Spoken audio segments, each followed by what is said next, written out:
కథ కంచికి మనం ఇంటికి అని ఎందుకంటారు?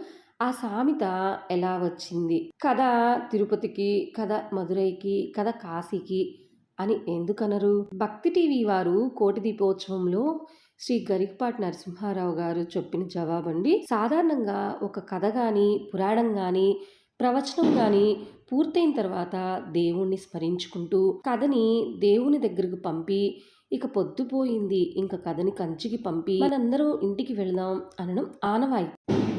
అయితే కేవలం కథని కంచికే పంపుదామని ఎందుకంటారు?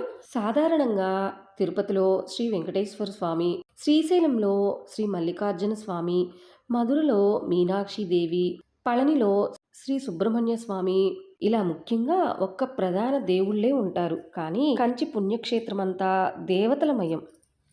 శివ కంచి, విష్ణు కంచి, కంచి కామాక్షిదేవి, వరదరాజస్వామి, ఏకాంబరేశ్వరుడు, ఇలా కంచి నలుమూలలా దేవతలందరూ కొలువై ఉంటారు. కాబట్టి ఆ కథను అందరూ దేవతలు కొలువైన కంచికి పంపి మనం ఇంటికి వెళదాం అనే సామెత వచ్చింది.